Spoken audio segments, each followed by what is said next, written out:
मंदिर नहीं गई ना पानी चढ़ाने भगवान शिव जी को जल चढ़ाने के लिए तो खाली लग रहा। मैं मंदिर नहीं गई ना अच्छा नहीं लग रहा। जिसको ऐसा महसूस होता है कि मंदिर नहीं गई तो अच्छा नहीं लग रहा, उसी तरह भगवान को भी लगता है कि तेरे ऊपर दुख आया तो मुझे अच्छा नहीं लगेगा, मैं आकर स्वयं खड़ा हूंगा, मैं स्वयं आऊंगा।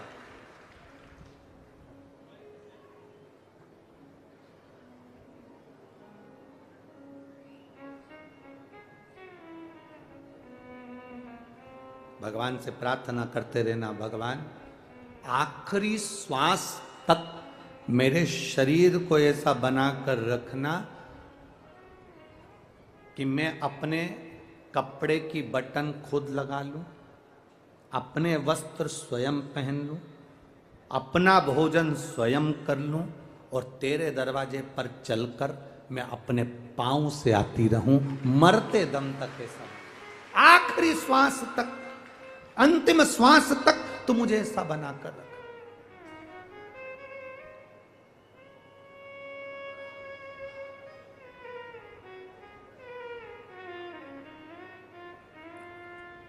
देखो, परिवार के लोग तुम्हें डॉक्टर को दिखा देंगे, परिवार के लोग तुम्हें दवाई दे देंगे, परिवार के लोग पैसा खर्च कर देंगे, पर जीजी और मेरे जी जाओ एक बात याद रखना, शरीर का कष्ट तो अपने को ही भोगना पड़ता है।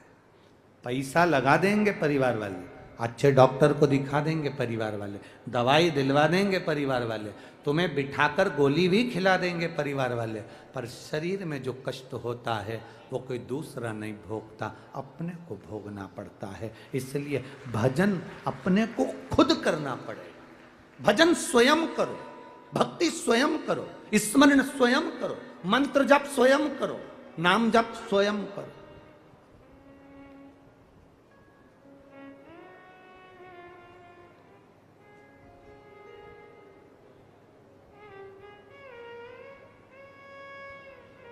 जिसका चित्त भगवान की अविरल भक्ति में लग जाता है, जरूरी नहीं होता कि वो सुबह हो, दोपहर हो, शाम हो, तभी भगवान को याद करेगा। दुकान पर बैठा है, दुकान नहीं चल रही, ग्राहक भी नहीं आया, आंख में आंसू भर रहे हैं, आज दिन भर कैसे गुजारा चलेगा, परिवार की कैसे पूर्ति होगी। उस समय पर मेरा दुकान पर बैठे हुए एक एक भाई से निवेदन है, उस समय पर रोना नहीं है, दुखी नहीं होना है। उस समय पर गादी पर बैठकर श्री शिवाय नमस्तुभ्यम, हम तो आप लोगों से कहते रहे हैं और आज फिर कह रहे हैं।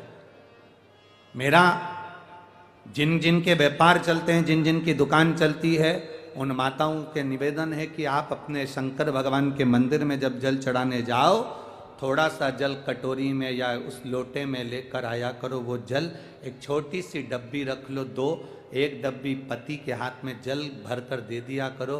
दुकान पर जब प्रवेश करो ना तो थोड़ा सा जल छीट देना, मेरा बाबा स्वयं आएगा कार्य कर। वो डब्बी अगर पति लाने में भूल गया तो 2-3 डब्बी रख लो, इतनी सी। लोग तो संक्रांति पे तो बांटते ही हैं इतनी सी डब्बियाँ, तो वो डब्बी अपने कब काम आएगी? वो इतनी सी डब्बी किसी काम की तो रहती नहीं, उसको जल भरने के लिए रख लो। पति को बैग में पन्नी में बांध के दे दी, ये झोला ले जा रहे हो तुम, कागज ले जाते हो, मोबाइल ले जाते हो, सामान ले जाते हो, दुकान का सारा सामान ले जाते हो, तो ये डब्बी में जल भी ले जाओ। अंदर जब जाओ भूल भी जाओ तो कोई बात नहीं, डब्बी में जल अगर दुकान के अंदर भी चले गया तो तुम्हारा कल्याण निश्चितता है। वो चलाएगा, वो देख लेगा, मेरा शिव तुम्हारे साथ है। एक माता ने एक पत्र में एक प्रश्न लिखा, गुरुजी क्या महिला माताएं रुद्राक्ष पहन सकती हैं? तो हमें तो वो महाराज पकड़ के लाओ जिसने मना